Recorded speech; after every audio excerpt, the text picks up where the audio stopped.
సుమన్ టీవీలో మీ business promotions కోసం ఈ కింది నెంబర్ను సంప్రదించగలరు. నమస్తే, వెల్కమ్ టు సుమన్ టీవీ. నేను విష్ణు. ప్రస్తుతంతో పాటు certified financial planner Ram Prasad గారు ఉన్నారు. వారితో మాట్లాడదాం. సార్ నమస్తే. సార్ రామ్ ప్రసాద్ గారు. నమస్తే అండి విష్ణు గారు. రామ్ ప్రసాద్ గారు, ఒక చిన్న జనరల్ టాపిక్ మాట్లాడుకుందాం. మీ దగ్గరికి రకరకాల వ్యక్తులు వస్తుంటారు ఫైనాన్షియల్ ప్లానింగ్ కోసం. ఈ వ్యక్తుల్లో కొంతమంది మన ఇండియాలో ఉండేవాళ్ళు, మన తెలుగు రాష్ట్రాల్లో ఉండే కొంతమంది క్లయింట్స్ వస్తుంటారు. మరి కొంతమంది అబ్రాడ్లో సెటిల్ అయిన ఎన్ఆర్ఐలు వస్తుంటారు. అండ్ వీళ్ళల్లో కొంతమంది అంటే కొంత లోయర్ ఇన్కమ్ గ్రూప్ ఉన్న వాళ్ళు వస్తుంటారు. మరి కొంతమంది హయ్యర్ ఇన్కమ్ గ్రూప్ ఉన్న వాళ్ళు వస్తుంటారు. కాబట్టి సో మీరు కూడా మార్కెట్లో చాలా ఏళ్ళ నుంచి ఉన్నారు. మీకు చాలా పెద్ద ఎత్తున క్లయింట్ బేస్ ఉంది. కాబట్టి మీరు ఇంతమంది వ్యక్తుల్ని డీల్ చేస్తుంటారు కదా. సో వాళ్ళతో మాట్లాడేటప్పుడు అంటే వాళ్ళు చేసే కొన్ని మిస్టేక్స్ మనకు అర్థం అవుతుంటాయి. అంటే మీరు ఎప్పుడైనా ఏంట్రా బాబు మరి ఇలాంటి దారుణమైన మిస్టేక్స్ కూడా చేస్తారా, మరి ఇలాంటి చిన్న చిన్న విషయాలు కూడా వీళ్ళకి తెలియవా, వీళ్ళకి అర్థం కావా, వీళ్ళు తెలుసుకోలేరా అని మీరు ఎప్పుడైనా అసహనంగా ఫీల్ అయిన సందర్భాలు ఏమన్నా ఉన్నాయా? అంటే వాళ్ళు చేసే ఆర్థిక విషయాల పట్ల తప్పులు ఏవైతే ఉన్నాయో వాటి గురించి మాత్రమే. చాలా ఉంటాయి సార్. నిజంగా చెప్పాలంటే చాలా మంది వాళ్ళు రియలైజ్ అవుతారు మన దగ్గరకు వచ్చే ముందే. వచ్చాక సార్ మీరు దయచేసి ఇది ఎక్కడ చెప్పకండి సార్ వీడియోలో అని చెప్తున్నారు. అదొక భయం అయిపోయింది. అని నేను అప్పుడప్పుడు చెప్తూ ఉంటాను కదా. అప్పటికి నేను నిజానికి ఒక విషయం చెప్పదలుచుకున్నప్పుడు కంప్లీట్గా మార్చేస్తాను స్టోరీని. ఒకరికి ఇబ్బంది అవ్వకూడదు, అలా అని మళ్ళీ 10 మందికి ఉపయోగపడాలి. అది కదా మన ఉద్దేశం. సో మేజర్ మిస్టేక్స్ ఎక్కడ జరుగుతాయంటే చాలామంది అంటారు మీరు ఇంత సంపాదిస్తారు కదా, ఇంత సంపాదించినప్పుడు దాన్ని ఎక్కడ పెట్టాలని కూడా టైం తీయాలి కదా అంటారు. ఆలోచించాలి. అలా ఏం కాదు. యాక్చువల్లీ చాలా టైం తీస్తాడు పెట్టాను, కానీ అంత టైం తీసి రాంగ్ ఇన్వెస్ట్మెంటే పెడతారు. ఇప్పుడు అంటే ఒక ఎగ్జాంపుల్ చెప్తాను. గత 1 ఇయర్లో నేను చేసిన ఫైనాన్షియల్ ప్లానింగ్స్లో నన్ను కలిసిన వాళ్ళలో ఒక 400 మంది పైగా ఓన్లీ ఐటీ నుంచి వచ్చిన వాళ్ళు ఉంటారు. సాఫ్ట్వేర్ ఐటీ ఎంప్లాయీస్ ఉంటారు. సో వీళ్ళల్లో ఒక 50 మంది అట్లీస్ట్ ఒక 50 మంది ఐటీ వాళ్ళు గత 8 ఏళ్ళుగా 7 ఏళ్ళుగా మ్యూచువల్ ఫండ్స్లో ఇన్వెస్ట్ చేస్తున్న వాళ్ళు వచ్చారు. సమ్వేర్ ఇన్ 2016-17 టైంలో అన్ని mutual fund companies investor awareness programs అని చెప్పి హెచ్ఆర్స్ దగ్గర పర్మిషన్ తీసుకొని వాళ్ళ క్యాంపస్లకు వెళ్ళి ఎడ్యుకేషన్ సెమినార్స్ ఇచ్చాయి. అప్పుడు కొంతమంది ఎస్ఐపీలు స్టార్ట్ చేశారు. ఇనిషియల్గా 2,000, 5,000, 10,000, 15, 20 జాబ్ పెరుగుతున్న కొద్దీ కాస్త పెట్టారు. బాగుంది, బాగా పెరుగుతున్నాను. అలా పెట్టిన వ్యక్తులంతా ఒక 50 మంది చెప్తున్నాను, మిగిలిన వాళ్ళు కాదు. పెట్టిన వాళ్ళు ఒక 50 మంది. లాస్ట్ ఇయర్ చూస్తే CAGR 22-23 ఉంది. మార్కెట్ బాగా ర్యాలీ వచ్చింది. 40% ఇయర్ వచ్చినప్పుడు వచ్చింది. ఇంత రిటర్న్ వచ్చింది కదా, ఇంకుంటే కష్టం ఇక్కడ అని చెప్పేసి అది తీసేసి తలాలు కొనేసారు వెంచర్స్లో. తప్పే ఉంది, మంచి పనే కదా. నేను అడిగాను, సార్ ఎందుకు సార్ ఇప్పుడు 22% CAGR వస్తుంది మీరే చెప్తున్నారు, ఎవరి హెల్ప్ లేకుండా మీరు చేసుకొని సరే రెగ్యులర్ ఫండ్ పెట్టి ఎవరు హెల్ప్ తీసుకొని 20 ఉంది, అందరికి చాలా మందికి ఉంది. మరి 19, 20, 21 వచ్చినప్పుడు తీసుకెళ్ళి స్థలం కొన్నారు కదా సార్ వెంచర్లో, ఎందుకు కొన్నారు అన్నాను. పెరుగుతుంది కదా సార్ అంటాడు ఆయన నాతో. ఎంత పెరుగుద్దండి అన్నాను. బాగా పెరుగుద్ది అంటాడు. బాగా తక్కువగా మీనింగ్లెస్. ఎంత అనేది ఒక పర్సంటేజ్ చెప్పాలి. ఎంత పెరుగుతుంది అనేది, బాగా పెరుగుతుంది తక్కువగా పెరుగుతుంది అనేది meaningless. You tell me A percentage కదా. ఇప్పుడు బ్యాంక్ ఎఫ్డి చేస్తే ఏం అడుగుతున్నావు, ఎంత వడ్డీ అన్నావు, ఈయన 7 చెప్పాడు. స్మాల్ ఫైనాన్స్ బ్యాంక్ 8 చెప్తే అడిగి వెళ్ళిపోయావు. మ్యూచువల్ ఫండ్ 3 పెడితే మూడింటిని కంపేర్ చేసి ఇది 16 ఇచ్చింది, ఇది 14 ఇచ్చిందని కదా మార్చావు. మరి నువ్వు కొన్న స్థలానికి చెప్పాలి కదా, ఎంత వస్తుంది చెప్పు అన్నాడు. డబుల్ అవుతుంది సార్ అన్నాడు. డబుల్ అంతే ఎంత అంటే 100% అన్నాడు. ఎన్ని నెలలు అవుతుంది? నీ మ్యూచువల్ ఫండ్ 4 రేట్లు అయితే 400% చెప్పట్లేదు కదా, 17, 18 చెప్పావు కదా. అలా చెప్పు నాకు, నీ స్థలం ఎంత పెరుగుతుంది అంటే 6 ఇయర్స్లో డబుల్ అవుతుంది సార్ అన్నాడు. 6 ఇయర్స్లో డబుల్ అవుతుంది అంటే ఎంత? చాలా బాగా పెరుగుతుంది సార్. బాగా కాదన్న, ఎంత? 2,72, 12% సార్. 12 సార్. మరి 18, 19, 20లో పెరుగుతుందని చెడగొట్టేసి నువ్వు 12% వచ్చేది ఎందుకు కొన్నావు కదా. 12% వచ్చేది ఎందుకు కొన్నావు? అలా కాదు సార్. మరి ఎలా చెప్పండి సార్? స్థలం కదా సార్. అయితే ఏంటి, నువ్వు వెళ్ళి ఉంటున్నావా? నువ్వు ఇల్లు కడతావంటే కొను, లేదు కదా పెట్టుబడిగా పెట్టావు కదా, అప్పుడు రిటర్నే చూడాలి. అలా కాదు సార్. మరి ఎలా చెప్పండి అంటే, సార్ శోభన్ బాబు గారు చెప్పారు కదా సార్, ఏమని చెప్పారు? మనుషులు పోతుంటారు, భూమి పెరగదు, కాబట్టి అవకాశం ఉన్నంత వరకు కొనుక్కొని చెప్పారు. ఆయన చెప్పింది ఎప్పుడు ఆ రోజు స్థితిగతులు పరిస్థితులు ఏంటి, ఆయన చేసిన ప్రొఫెషన్ వేరు, మీరు చేస్తున్న ప్రొఫెషన్ వేరు. ఆయన ఒక యాక్టర్, గొప్ప యాక్టరు, అద్భుతమైన సినిమాలు, ఆ రోజు ఆయన కొన్ని ఇన్కమ్ లెవెల్స్ వేరు, ఆయన చేస్తాడు. మీది అలా కాదు కదా. Being an IT employee your paying 30% tax. నెల జీతం మీద సర్వైవ్ అయ్యే వల్ల మనం నువ్వు 100 రూపాయలకి పని చేస్తే 70 రూపాయలు వస్తుంది నీ అకౌంట్కి. ఆ 70 రూపాయలు తీసుకెళ్ళి నువ్వు స్థలంలో పెడితే మళ్ళీ అమ్మితే నీకు సగం బ్లాక్ వస్తుంది. ఫస్ట్ ఆఫ్ ఆల్ నువ్వు కొన్న ఫుల్ అమౌంట్ రిజిస్ట్రేషన్ చేసావా? చేయలేదు సార్. మనకి 11 లక్షలకి అయింది సార్ రిజిస్ట్రేషన్, మనం పెట్టింది 50 లక్షలు సార్. మరి ఎలా మిగిలింది ఏంటి? బ్లాక్ కాదా సార్? మంది వైట్ మనీయే కదా సార్. రేపు నువ్వు అమ్మితే నీకు మొత్తం ఇస్తాడు ఎవడన్నా? ఏం చేస్తావు? క్యాష్ వస్తావు చేతికి. సరే పెరిగింది, 12 కూడా గొప్పదే, నువ్వు అమ్మావు. రేపు ఆయన అంటాడు మా కూతురు చదువుకన్నాడు. నీ కూతురు చదువుకు వచ్చేసింది, 14 ఏళ్ళు పోయాక నీ కూతురు పీజీకో గ్రాడ్యుయేషన్కి వచ్చేసింది, ఆమె 1 కోటి రూపాయలు కావాలి, నీ స్థలం 1 కోటి రూపాయలు అయింది. నువ్వు అమ్మితే నీకు ఎంత వస్తుంది? వైట్ ఎంత వస్తుంది, బ్లాక్ ఎంత వస్తుంది? సార్ నిజమే సార్, ఒక 60 లక్షల దాకా క్యాష్ వస్తుంది కదా. మరి క్యాష్ ఏ కాలేజ్ వాడు తీసుకుంటాడు చెప్పు నాకు? తీసుకోరా సార్. అది నువ్వు తెలుసుకోవాలి. That is called begin with the end in mind. ప్రతిదానికి అంతం ఏదో చూడాల, నువ్వు ఆలోచించుకో. ఎంతవరకు ఒక ఎమోషన్ పెరుగుతుంది, పెరగదంట్లా. అది ఎవరు కొనాలో వాళ్ళు కొనుక్కోవాలి. ఇప్పుడు కొంతమందికి ఆప్షన్ లేదు, స్థలం తప్ప ఇంకేం కొనలేరు. అన్అకౌంటెడ్ మనీ, అన్టాక్స్డ్ మనీ వచ్చినప్పుడు స్థలం ఒక్కటే కరెక్ట్. ఎందుకు? Bigger land banks are with politicians. చాలా మంది ఉంటారు, కరప్షన్, క్రైమ్, ఇల్లీగల్ యాక్టివిటీ చేస్తే వచ్చిన మనీని ఇంట్లో పెట్టుకోలేరు కదా. ఇప్పుడు ఒక తప్పు పని చేసినప్పుడు దాని బెనిఫిట్ అకౌంట్కి తీసుకోలేడు, చేతికి తీసుకుంటాడు క్యాష్ రూపంలో. క్యాష్ ఇంట్లో పెట్టుకుంటే ఇబ్బంది కాబట్టి అతను స్థలం కొనటమే కరెక్ట్. అతను కరెక్టే, మనం కొనడం తప్పు కదా. నువ్వు ఆలోచించావా ఎంతవరకు? నీ కూతురు చదువుకున్నావు వస్తా. నేనేమంటానంటే ఇప్పుడు ఇవన్నీ వాళ్ళు ఎంత ఇన్ఫార్మ్ చేసి రీసెర్చ్ చేసి ప్రతి సాటర్డే క్యాబ్లోకి వెళ్ళిపోయి తీసుకున్నారుగా, ఎన్నో చూసి కదా. కానీ నువ్వు తీసుకుంది ఏంటి ఆఖరికి? నీ పాప భవిష్యత్తు అన్నావే, ఇప్పుడు భవిష్యత్తు ఉందా? నేను ఒకటే మాట అడుగుతాను, ఆ అసెట్స్ అన్ని రాశాక సార్ రేపు మార్నింగ్ మీరు నిద్ర లేకపోతే ఈ ఆస్తుల్లో ఎన్ని మీ ఫ్యామిలీ మేనేజ్ చేస్తారు చెప్పండి. అదేంటి సార్ అట్లా అన్నారంటే? అదొకటి ఉండబట్టే కదా మీరంతా టర్మ్ ఇన్సూరెన్స్ తీసుకున్నారు ఆన్లైన్లో. పోతారనే కదా. మరి పోతే ఏంటి? వ్యక్తి పోతే అతనుకున్న ఆస్తులు ఫ్యామిలీ మేనేజ్ చేయగలిగితే అది సరైన ఆస్తి. ఏమో సార్ అది నేనే పోయి చూడలేదు సార్. మరి ఎవడెళ్ళి చూస్తాడు? ఎవడ కొరకు కొన్నావు? ఎమోషన్. రిటర్న్ చూడలా. నువ్వు ఇల్లు కట్టడానికి స్థలం కొనుక్కో, ఓకే. నీ పెట్టుబడిగా కొన్నప్పుడు నువ్వు ఎన్ని ఆలోచించాలా? ఆ పెట్టుబడి తిరిగి ఎలా వస్తుంది నీ చేతికి, నువ్వు ఎలా వాడతావు అది ఆలోచించరు.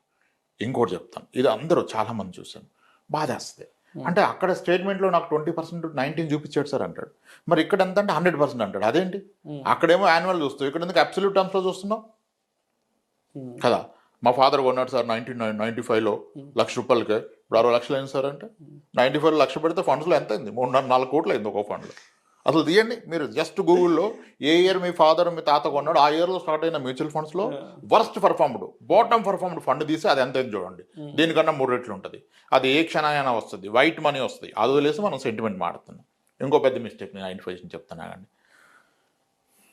2 employees, government employees, wife and husband వచ్చారు. చాలా క్లోజ్ రిలేటివ్స్, మ్యారేజ్ చేసుకున్నారు, బాగుంది. 3 అమ్మాయిలు వాళ్ళకి, 2 ఒకే డిపార్ట్మెంట్లో పనిచేస్తారు. చాలా స్ట్రెస్లో వచ్చారు మన దగ్గరికి, చాలా స్ట్రెస్లో. చూస్తేనే చాలా స్ట్రెస్లో ఉన్నారు అని అర్థమవుతుంది. ఫ్రస్ట్రేషన్లో ఉన్నారు, స్ట్రెస్ కూడా చాలా ఫ్రస్ట్రేషన్. ఏంటి సార్ ఇంత స్ట్రెస్లో ఉన్నారు మీరు అని అడిగారు. సార్ ఆవిడే మాట్లాడుతుంది, ఆయన మాట్లాడలే. సార్ మేము ఒక తప్పు చేసాం సార్. చెప్పండి మేడం. సార్ మేము 2 years బ్యాక్ ఒక పొలం కొన్నాం సార్ 15 లక్షలకి. అది 6 నెలలకే 30 లక్షలు అయిపోయింది. డబుల్ అయిపోయింది సార్ 6 monthsలో. సో కాబట్టి మా ఆయన మళ్ళీ కొందామని ఫిక్స్ అయిపోయాడు. మళ్ళీ ఇంకో స్థలం, ఇంకో పొలం. సో వీళ్ళిద్దరు ఒకే డిపార్ట్మెంటు, ఇద్దరిది 1 lakh శాలరీ. 3 అమ్మాయిలు ఉన్నారు కదా, బాధ్యత ఎక్కువ, ఏదో చేయాలి అని ఆశ. ఓకే, మరి ఏమైంది మేడం అంటే, అయితే మా హస్బెండ్ మళ్ళీ కొందామని పర్సనల్ లోన్స్ అతన్ని పిలిచారు సార్. మాకు ఎంత వస్తుంది ఎలిజిబిలిటీ అని కనుక్కున్నాం సార్. యాక్చువల్గా అయితే 25 లక్షలు వస్తుంది సార్ మనిషికి పర్సనల్ లోన్. 25 లక్షలు వస్తే 50,000 వరకు ఈఎంఐ పడుతుంది. మాకు వచ్చే 1,00,000 రూపాయలు 50,000 కడితే ఓకే.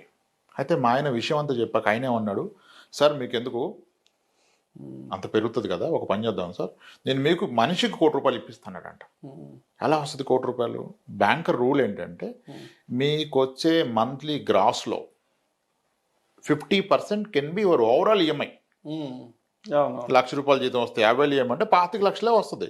కానీ ఆయన ఏం చెప్పాడు, మనిషికి ₹1,00,00,000 ఇప్పిస్తున్నాడు.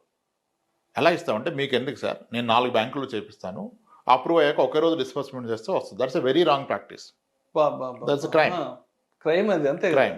చేపించాడు. ఇద్దరికి 112 crores వచ్చింది, క్రెడిట్ అయిపోయినాయి. చేపించాడు. ఆ చేపించాను కమిషన్ వస్తే ఆయన చేపిస్తాడు, ఆయన తప్పేం లేదు. ఆయన మంచిగా ఈయన స్టోరీయే వాడుకున్నాడు. పెరిగిపోద్ది కదా సార్, ఏముంది సార్, ఒక 1 yearలో పెరిగిపోతే సగం అమ్మినా లోన్ తీరిపోద్ది, సగం మిగిలిపోద్ది అన్నాడు. మరి ఇలా కడతా అన్నాడు. ఆయన ఏం ప్లాన్ ఇచ్చాడు, సార్ ఒక పని చేయండి, 2 కోట్లు అకౌంట్లో పడ్డాక ఒక 1 year ఏమై పక్కన పెట్టేసుకోండి, టెన్షన్ లేకుండా కదా. ఇద్దరు మంత్లీ 4 lakhs కట్టాలి కదా, జీతాలు 2 లక్షలే కదా. ఆ మంత్లీ డిఫరెన్స్ ఉన్న 3 లక్షలు పక్కన పెట్టేసుకోండి, 36 lakhs పక్కన పెట్టుకోండి. మీ జీతం నుంచి 1 లక్ష కట్టండి సార్, 50,000 మిగిలిన 36 lakhs పక్కన పెట్టుకోండి. ఈ 1 year ఎలాగో పెరుగుతుందిగా, అప్పుడు అమ్మేసి క్లోజ్ చేద్దామంటే పర్ఫెక్ట్ అని కొన్నారు. ఇప్పుడు ఏమైంది, వాళ్ళు కొని 1.5 year అయింది, ఇప్పుడు బయ్యర్ లేడు, పెరగట్లేదు అక్కడ. ఈ 36 lakhs అయిపోయింది. నెక్స్ట్ మంత్ నుంచి ఈఎంఐ లేదు, ఈఎంఐ కట్టిన డబ్బులు లేవు, పొలం కొనేవాడు లేడు. అన్నిసార్లు అలా ఉండదు కదా సిచ్యువేషను. ఇప్పుడు టెన్షన్లోకి వెళ్ళిపోయి ఆవిడ అంటది, సార్ అసలు ఇంట్లో ఉండట్లేదు, మాట వింటలేదు, పిల్లల్ని అరిచేస్తున్నాడు, వెళ్ళిపోతే ఫోన్ ఎత్తడు, 2 daysకి ఒకసారి వస్తాడు, నిజంగా చాలా టెన్షన్గా ఉంది సార్ లైఫ్లో. అసలు ఎంతో బాగా చూసుకునే వ్యక్తి, మంచిగా ఉండే వ్యక్తి, ఇంట్లో వాళ్ళతో మాట్లాడలేదు, 2 days రాడు సార్ ఇంటికి. ఏమైపోవాలి సార్, టాబ్లెట్లు వేసుకున్నాడు సార్, బీపీ వచ్చేసింది సార్ అని. అసలు ఇంట్లో ఉండట్లేదు సార్, దొరకట్లేదని. ఒక 6 నెలలు పోతే ఇంట్లోనే ఉంటాడమ్మా అన్న. అదేలా సార్ అంది. ఓపెన్ హార్ట్ స్టంట్ అయిపోద్దిగా అన్నా. సార్ అలా అనకండి ప్లీజ్ అని. అనేది ఏంటమ్మా, చేతిలో చేసుకొని అలా అనేది ఏంటి, చాలా జబ్బులు ఎవడికి ఆడే తెచ్చుకుంటాడు, ఎవడెవడో. సార్ అట్లా అంటారేంటి సార్ అంది. మరి ఇంకంతే కదమ్మా, ప్రజల్లోకి వెళ్ళిపోతున్నా, మరి ఇప్పుడు ఏం చేయమంటారు సార్ మమ్మల్ని? ఆ ఉన్న స్థలాన్నో పొలాన్నో వచ్చి నేటికి అమ్మండి, ఆరోగ్యానికన్నా ఏది ఎక్కువ కాదు కదా. ఇద్దరు గవర్నమెంట్ ఎంప్లాయీస్, ఏం కావాలమ్మా మీకు, ఎందుకు టెన్షను? ఉన్న దాంట్లో ఏదో ఒక రేటుకి అమ్మేసి ఆ వచ్చిన డబ్బులతో ఒక 1 year ఏమై పక్కన పెట్టుకోండి, 1 year ప్రశాంతంగా ఉండండి, మీకు టెన్షనే లేదమ్మా. వాళ్ళిద్దరు సిపిఎస్ బ్యాలెన్స్లు తీసాయి, ఎన్పిఎస్ బ్యాలెన్స్లు ఉంటాయి కదా, ఈ రోజు ఉన్న బ్యాలెన్స్ని క్యాలిక్యులేట్ చేసి చూపించారు. మీరు అసలు దేనికి టెన్షన్ పడాలని. వాళ్ళిద్దరిది కలిసి 24 లక్షలు ఉంది సిపిఎస్ బ్యాలెన్స్. ఒక లెక్క ప్రకారం CPS is nothing but mutual fund కదా, 11.6-12% రిటర్న్ ఇస్తుంది లాస్ట్ 10 years యావరేజ్. అలా చూస్తే వాళ్ళు కాంట్రిబ్యూట్ చేస్తున్న బేసిక్లో అమౌంట్ ఇది కలిపితే ఎవ్రీ 4 yearsకి డబుల్ అవుతూ వస్తుంది. వాళ్ళకున్న సర్వీస్లో వేస్తే దాట్స్ రన్నింగ్ అరౌండ్ 22 crore వస్తుంది రిటైర్మెంట్ నాటికి. వాళ్ళు సిపిఎస్ దేనికి అసలు మీరు లైఫ్లో టెన్షన్ లేని కష్టాన్ని కొని తెచ్చుకున్నారు. మీ రిటైర్మెంట్కి డోకా లేదమ్మా, మీరున్న 3 పిల్లలు సెటిల్మెంట్ తీసుకుంటే అయిపోద్ది. వాళ్ళ చదువులు మంచిగా వాళ్ళతో ఎంజాయ్ చేయక ఎందుకు వచ్చిన కష్టాలు ఇవన్నీ ఎవడు పెరగమన్నాడు, ఉన్నాయి వేరే పొలాలు కూడా సరిపోతాయి. అంటే ఎమోషన్తో చేసే నిర్ణయాలు లెక్కలు ఉండవు మనకి, అంతే ఎమోషనే. డబుల్ అయిపోద్ది, ఎందుకు డబుల్ ట్రిపుల్, దేనికి ఏ పర్పస్కి ఎలా వాడతాం, ఆ క్వశ్చన్కి ఆన్సర్ ఉండాలి. మీ దగ్గర ఉన్న ప్రతి ఆస్తి మీ భవిష్యత్తు అవసరాలు దేనికో దాన్ని లింక్ చేయాలి. ఈ ఆస్తి పర్పస్ ఇది, ఈ పొలం దీనికి, ఈ స్థలం దీనికి, ఈ మ్యూచువల్ ఫండ్ దీనికి, ఈ ఎఫ్డి దీనికి, ఈ ఫిక్స్డ్ ఇన్కమ్ ఇచ్చే ఇన్సూరెన్స్ పాలసీ దీనికి. అదే మ్యాచ్ అయితే రైట్. ఇప్పుడు మీ స్టోర్ రూమ్లో ఒక ఎక్విప్మెంట్ ఉంది సార్, మీ స్టోర్ రూమ్లో ఒక ఎక్విప్మెంట్ ఉంది, ఒక పనిముట్టు ఉంది, అది దేనికి వాడతారో తెలియదు, క్లారిటీ లేదు. అప్పుడు దాన్ని ఉంచుకోవడం ఎందుకు, తీసి బయటపడేయాలి. లేదు సార్, ఉంటే ఎప్పటికైనా ఎలా పద్ధతి ఉండాలి కదా, నిరుపయోగం కదా. పర్పస్ఫుల్ ఇన్వెస్ట్మెంట్ చేయాలి. పర్పస్ని మీరు ఊహించుకోకూడదు, ఎలా అయిపోద్ది అలా నిజంగా అవుద్దా చెక్ చేయండి కదా ఈరోజు అది. సో మేజర్గా ఎమోషనల్ ఇన్వెస్ట్మెంట్ టువార్డ్స్ ఇవి రియల్ ఎస్టేట్ ఇన్వెస్ట్మెంట్స్. ఈవెన్ ఇల్లు కూడా ఎలిజిబిలిటీ ఉండదు, డౌన్ పేమెంట్ డబ్బులు ఉండవు. ఈయన జీతం ఒక 80,000 వస్తుంది టేక్ హోము, ఈయనకి లోన్ ఒక 40 లక్షలు ఎలిజిబిలిటీ ఉంటుంది, 30 లక్షలు లోన్ తీసుకుందాం అనుకుంటాడు, మిగిలిన 10 లక్షలు డౌన్ పేమెంట్ ఉండదు. ఉన్నప్పుడు ఏం చేస్తాడు, ఈయనకి ఆయన బ్యాంకర్ని అడుగుతాడు, ఆ లోన్కి ఈ లోన్ ప్యారలల్గా అటు హోమ్ లోన్ ఇటు పర్సనల్ లోన్ ప్రాసెస్ చేస్తాడు. ఈ ఒక 15 లక్షలు తీసుకొని అదొక 30 తీసుకుంటే నీకు వచ్చే 80,000 ఈఎంఐ 70,000 ఎలా బ్రతావు? ఏదో ఒకటి ముందు కొనేస్తే నడిపిద్దాడు, కొనేసాక నడిపించలేవు. I see lot of people aggressive steps.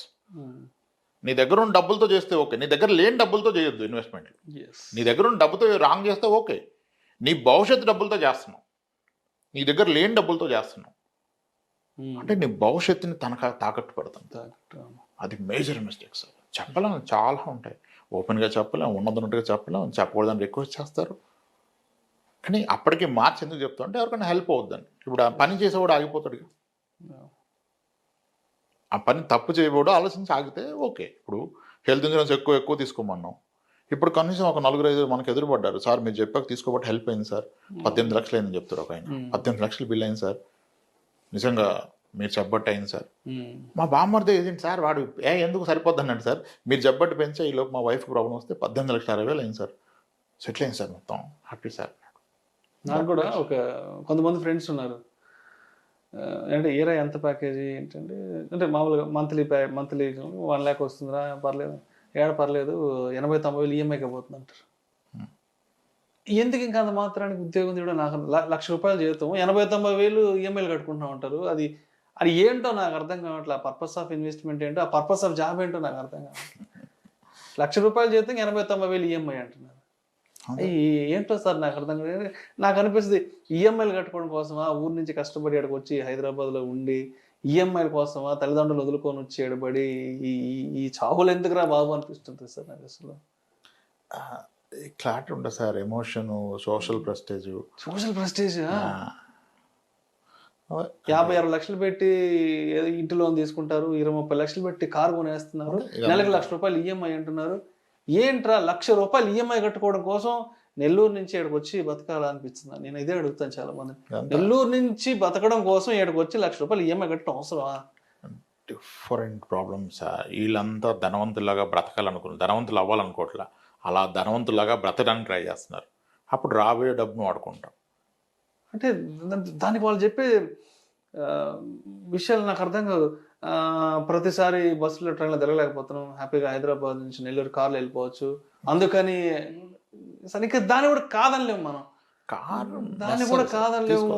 Affordability ఉంటే నువ్వు తీసుకోవచ్చు. One should prioritize. నా భవిష్యత్ అవసరాలు ఏమొస్తున్నాయి, ఆ ఫుల్ఫిల్ అన్నీ తీసుకోవాలి. కార్ తీసుకోవాలి, వెకేషన్కి వెళ్ళాలి, you should spend more money and life style. ఖర్చులు తగ్గించుకోవడం తప్పు, ఖర్చులు తగ్గించుకోవడం ఎక్కడ చెప్పట్లా. అవన్నీ చేస్తూ ఒక ఇన్ఫార్మ్ డిసిషన్ తీసుకోవాలి. దేనికైనా క్లారిటీ ఉండాలి. 10-15 వేలు మిగిల్చుకోవడం కోసం హైదరాబాద్లో ఉన్నట్టు అనిపిస్తుంది నాకైతే. ₹1,00,000 చేస్తే 80-90 వేలు అంటే 10,000 మిగులుతుంది. 10,000 మిగిల్చుకోవడం కోసం నెల్లూరు నుంచి ఇక్కడికి వచ్చి పొద్దున 9 గంటలకు 10 గంటలకు ఆఫీస్కి వెళ్ళి సాయంత్రం 6 గంటలకు 7 గంటలకు వచ్చి ట్రాఫిక్లో 2-3 గంటలు ఇరుక్కుపోయి అవసరమా ఇన్ని బాధలు 10,000 సంపాదించుకోవడం? అంటే చెప్పాలంటే అసలు రియల్ శాలరీ 10,000. మీరు చెప్తుంటారు కదా, మన ఖర్చులన్నీ పోను, మన సేవింగ్స్ అన్నీ పోను, మన ఇన్వెస్ట్మెంట్స్ అన్నీ పోను, ఏదైతే మిగులుతుందో అదే మన శాలరీ. అంటే 10,000 శాలరీ కోసం నెల్లూరు నుంచి ఎక్కడికి వచ్చి బతుకుతున్నాం, 90,000-80,000 ఈమెయిల్ కట్టుకుంటాం. లేదండి సార్, ఇక్కడ ఇన్కమ్ ఆపర్చునిటీస్ ఎక్కువ. అందరూ ఎక్కడి నుంచో వచ్చి మళ్ళీ పెంచుకున్నారు కదా జీతాలు, దట్స్ ఆల్ గ్రేట్. కానీ ఒక పెట్టుబడి పెట్టే ముందు 2-3 సార్లు ఆలోచించాలి. దేనికి, పర్పస్ ఏంటి. ఎవరు చెప్పినా నమ్మొద్దు, ఆలోచించండి. క్యారీడ్ అవ్వద్దు, పొగిడితే కొనొద్దు. నువ్వు గ్రేట్ రా, నువ్వు బాగా భలే కొన్నావు రా, నువ్వు అప్పుడే ఒకటి ఇంకోటి అంటే ఇటు రెచ్చిపోతాడు.